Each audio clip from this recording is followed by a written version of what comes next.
warmer than noble, despite his fine coat, and from the dark angle of his eyebrows, he wasn't pleased to find my rooms set up as a gambling den on a third-day afternoon.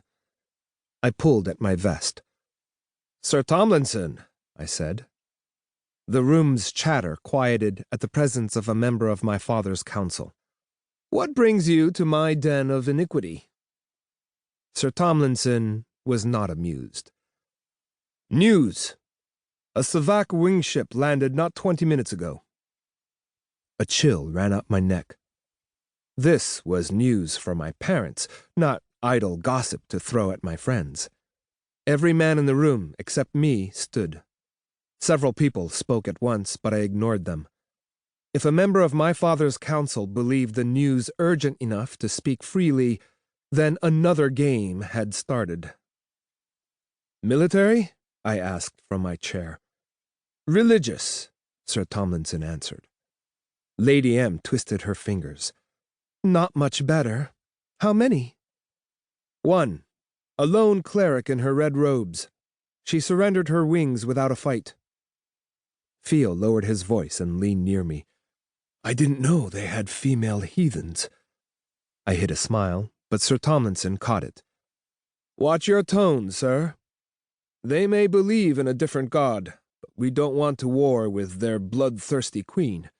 It's best we avoid the notice of the seers, and calling them such a word." "And why does this involve me?" I asked, leaning forward. "She's requested to meet with the Council of Six, and your father wishes you to observe." My cheeks flooded with warmth. "When?" Tomlinson didn't answer.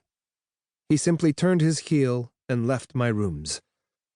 "Now," I gathered. I followed him out with my guards at each flank. My father wanted me to observe a council meeting. "Do not skip, Rio."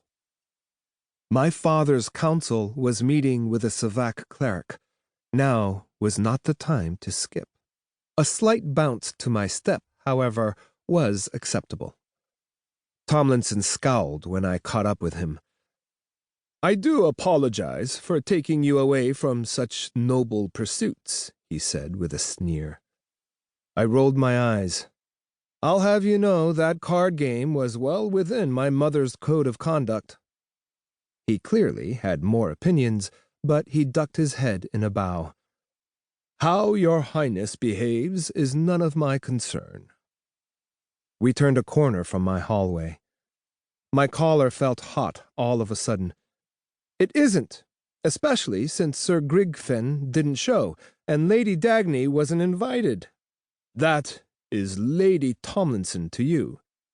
If you speak to my daughter at all, which you should not, unless you are in a crowd of witnesses and I am observing with my grip on my sword." I chuckled.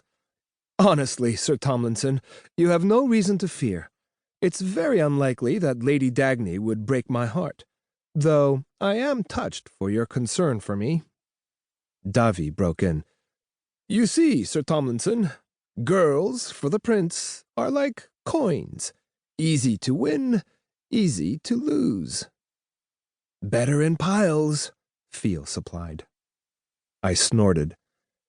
In truth, the only similarity between girls and coins was that I had to make a full accounting of each to my mother. Unless, of course, you weren't worried for your own crown prince's heart. Davy gave a false gasp. "The disloyalty to the crown." I placed my hand on my heart and mock fainted. Sir Tomlinson stopped his quick assault down my halls and raised a finger. "My daughter would rip you to pieces." I bowed. "I thank you heartily for your warning. I shall endeavor to leave your daughter far from my attention." "Good." I grinned and made my way through the polished stone hallways, through arches of sunlight that warmed the floors. Now he was following me. Though now that I've thought on it, Lady Dagney is interesting in her own way. I believe she bested me in an archery tournament once, and there was something so fascinating about the crease between her eyebrows. Most other noble young women of my acquaintance view me as a path.